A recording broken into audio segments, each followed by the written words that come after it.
Alright, this video will be the first in a series of progress videos on plastic models. The current project I'm doing right now is actually going to be a post-apocalyptic Mad Max style car. I plan to primarily build armor 1/35 scale, and I'll do more on that later, but first we'll look at this. The kit I'm using for this is actually a Rebel Fast and Furious 1970 Dodge Charger. Never seen the movies. I don't know who Dominic is. It's a Rebel kit, Skill 5, 1/25 scale. This is the box cover of what the car is supposed to look like if you build it as intended. And as intended is not what we're doing here. You have to forgive me, the camera will be handheld for the first video, maybe the first couple until I get a setup here to hold this thing. But I started off by building the interior. The engine compartment all is not complete. It's not how it's going to be. I'm in the process of working this thing out now. So the engine compartment is actually, it's glossy because it's covered in future currently. But you can see some of the interior here. It's base weathering's already done here. The 3 sleeping bags, I made those out of green stuff, or Neatite. This coil of wire or hose, whatever it is on the back deck, I just made that from some aluminum wire. And I've got a couple pieces of scrap metal, a couple of styrene, supposedly like food cans, random things in the back, piece of aluminum window screen, making like a hanging basket.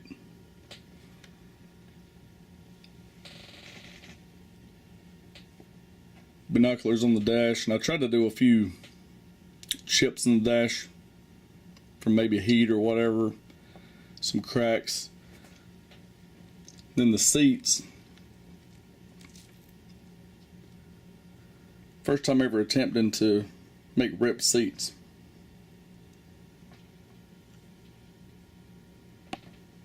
See some ammo cans in the back. The gun is not to scale. It's a actually 1/35 scale.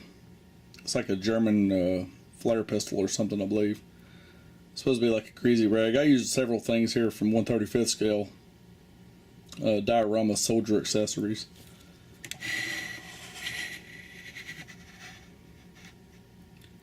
Including that rifle. Not sure what that was.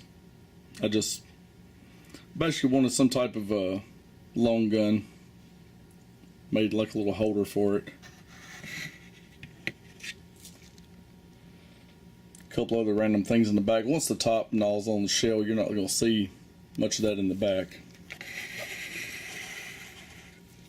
Then just a regular coil of wire I made. It could be anything, just something you picked up on the road or whatever. And the tank back there, that's actually a piece of styrene and a straight pin and some wire I used to make a handle and a valve and all for it.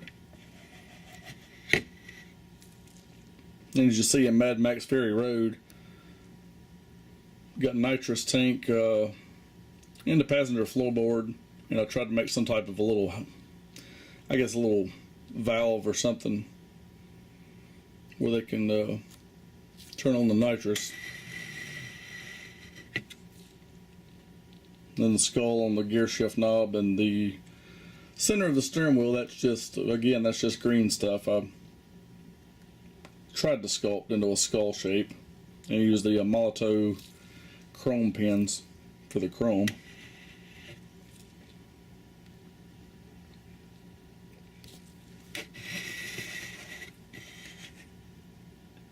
And that's probably all I'm going to do with the interior on this particular model. I plan on doing 6 to 8 of these things, all different types. Take a look here at the shell. It's sprayed with NATO black, and it's glossy because it's coated in future. Got some screen, that's just aluminum window screen. And this hose right here is supposed to represent some type of a pneumatic system on top here. Launchers for the thunder harpoons that they throw. I think they call them thunder sticks in Fury Road. And scratch built a couple of small lights on top here. Windshield is in. I was going to leave it out initially, but I think I'm going to try and make it look dirty. Install the wipers on it. I put a couple strips here with like some spikes on the sides down either side of the body. I cut actually the trunk was not removable on this. I cut that out because I'm gonna have some fuel tanks and other miscellaneous stuff in the back. I got a couple other items here that will go into the back. All this stuff is 1/35 scale. Has some type of fuel barrels. I like the way these looked, but they'll be heavily weathered. And then a couple of jerry cans. Not 1/25 scale, but they'll be close enough for what I need.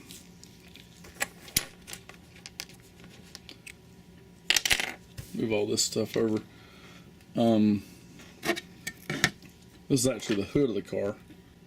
And with the hood closed, so I just made some type of a small patch here. This is just a piece of sheet styrene, a couple strips with, I guess what you would call anti-border spikes, keep somebody from jumping on the hood of the car.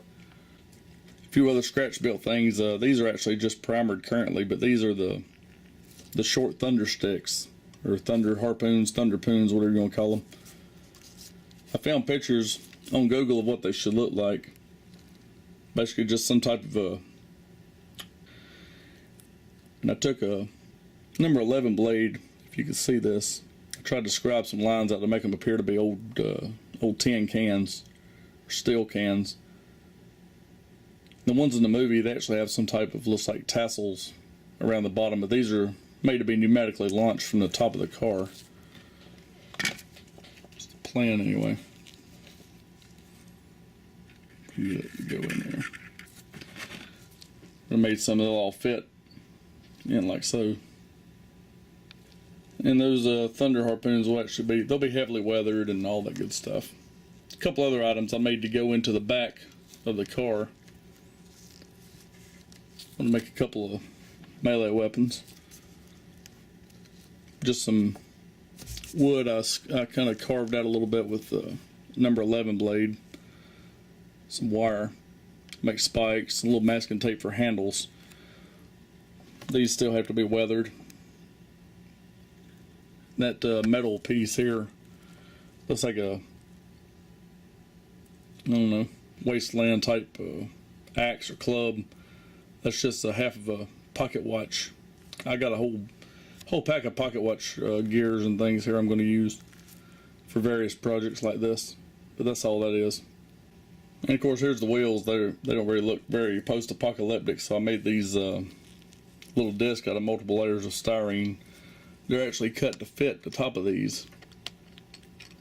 And on those, I'm going to install some type of spikes or something, some type of weapon system for vehicles driving along next to this car. The rear bumper of the car I've heavily customized.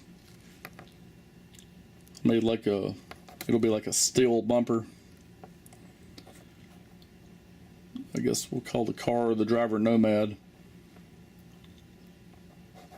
This is just primered. It's going to be heavily weathered and installed once I get the shell on the car.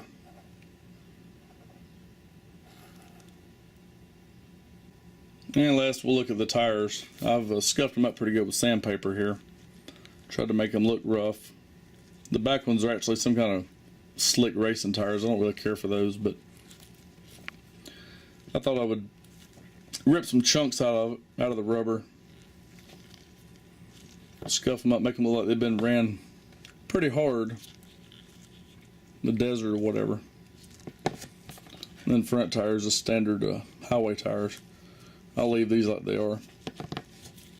And a lot of what I use to weather the inside of this, I use some oil paints just for dry brushing. This the Winsor Newton. Some that you can find at Hobby Lobby or about any craft store. And I also used a combination of MIG pigments, some AK pigments, Vallejo. Of course, my work area is kind of a mess, but I've got tons of pigments here. And a following update I'll hopefully have up in another week or so. It'll show the car assembled and some of the weathering already done on it. And the next car, hopefully I'll do a better step-by-step as opposed to most of it already built.